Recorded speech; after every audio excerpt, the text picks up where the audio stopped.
নমস্কার বন্ধুরা, ঝর্ণার বাঙালিয়ানায় সবাইকে স্বাগতম জানাচ্ছি। যে যেখানে বসে আমার এই রেসিপিটা দেখছেন সবাইকে স্বাগতম জানিয়ে শুরু করছি। বন্ধুরা, আজকে আপনাদের সাথে ইলিশ মাছ কেটে শেয়ার করব। আর আমি এখানে দুটো ইলিশ মাছ নিয়েছি, তবে আপনাদের সাথে একটা শেয়ার করব। দেখেন, এভাবে করে চামচ দিয়ে, ছোট চামচ দিয়ে যদি মাছের আঁশ ফেলানো হয় তাহলে কিন্তু চামড়া উঠে যায় না। আপনি যদি মাছের আঁশ ফেলানো যে চামচ আছে সেটা দিয়ে ফেলতে যান তাহলে কিন্তু মাছের চামড়াটা উঠে যাবে। ইলিশ মাছের চামড়াটা খুব পাতলা হয়। এভাবে করে পরিষ্কার করে নিতে হয়। এবার আমি মাছের পিঠের পাখনাটা ফেলে দিচ্ছি। এটা ফেলে দিয়ে তারপর কেটে নিতে হয়। অবশ্য অনেকে ফেলে দেয় না, তাতে মাছ যখন রান্না করতে যাবেন তখন কিন্তু এটার জন্য সমস্যা হয় মাছটা ভেজে নিতে। এবার দেখেন, আমি মাথাটা ঘুরিয়ে ঘুরিয়ে কেটে নিলাম। বন্ধুরা, যে যেখানে বসে দেখছেন সবাইকে বলবো, যদি ভালো লাগে লাইক, শেয়ার, সাবস্ক্রাইব করতে ভুলবেন না। আমি এবার মাছটা দুই পাশ থেকেই কিন্তু কেটে নিলাম। এই যে পেটের দিকে কাটা আছে, পেটের দিকের এই কাটাটা খুব ধারালো। এটা হাতে বাঁধলে কিন্তু হাত কেটে যায়, সেই জন্য এটা কেটে নিলে ভালো হয়। কারণ এটা যখন আপনি মাছ ধুতে যাবেন তখন কিন্তু হাতে একেবারে ব্লেডের মতো লাগে। আর এভাবে যদি কেটে নেন তাহলে কিন্তু আর ধোয়ার সময় হাত কাটার কোনো সম্ভাবনাই থাকে না।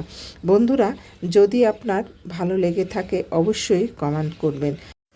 আর বলবো, আমার যত নতুন বন্ধু আমার পেজে আসছেন তারা অবশ্যই কমিউনিটিতে নক করবেন।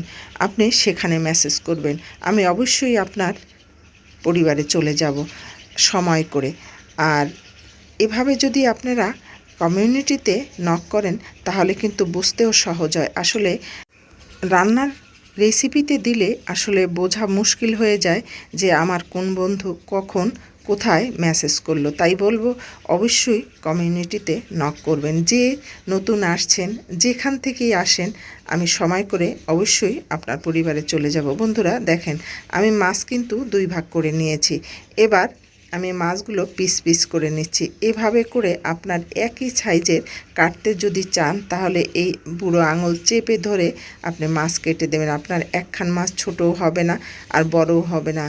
যতই নতুন যদিও কেউ কেটে থাকে তাহলেও কিন্তু তার মাছ কাটা খুব সুন্দর হবে। এভাবে করে একটা একটা ধরে কেটে ফেলবেন।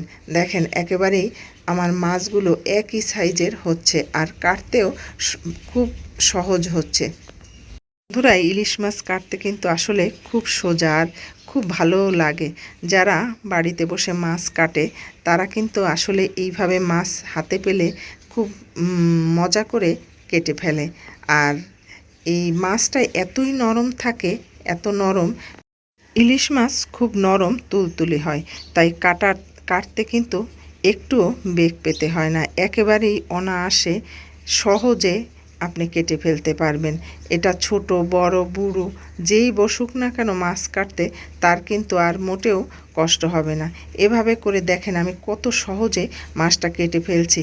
আসলে বাজার থেকে অনেকেই মাছ কেটে নিয়ে আসে, তারা বুঝতেই পারে না যে নিজেরা মাছ কাটতে গেলে কত সহজে কাটা যায়। আসলে মাছ কাটার খুব সহজ নিয়ম কিছু মেনে নিলেই মাছগুলো সহজেই কাটা যায়। বন্ধুরা, আবার বলবো, যে যেখানে বসে দেখছেন ভালো লাগলে লাইক, শেয়ার, সাবস্ক্রাইব করতে ভুলবেন না। আর অবশ্যই কমেন্ট লিখবেন। আপনার যদি কিছু জানার থাকে, আপনার যদি কিছু বলার থাকে অবশ্যই কমেন্ট করবেন। আর নতুনদের বলবো অবশ্যই কমিউনিটিতে গিয়ে নক করবেন। জাস্ট তাহলেই হয়ে যাবে, আমি আপনার পরিবারে চলে যাব। আমি মাথাটা কেটে নিচ্ছি। আর এভাবে দুই ভাগ করে নিলে কিন্তু দুইজন অনায়াসে খেতে পারেন। ইলিশ মাছের মাথা অনেকেই খেতে পছন্দ করেন, তাই একজনে যদি আস্ত রাখেন তাহলে একজনে খেয়ে ফেলবে। আর যদি এভাবে দুই টুকরা করে দেন তাহলে কিন্তু দুইজন খেতে পারবে। বন্ধুরা, আমার কিন্তু মাছ কাটা প্রায় হয়ে গেল।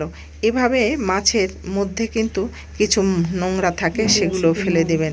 আবার বলবো, যদি আমার এই পর্বটা ভালো লেগে থাকে লাইক, শেয়ার, সাবস্ক্রাইব করতে ভুলবেন না। যে যেখানে বসে দেখছেন সবাইকে অসংখ্য অসংখ্য ধন্যবাদ। আমার মাছগুলো আমি পরিষ্কার করে নিয়েছি।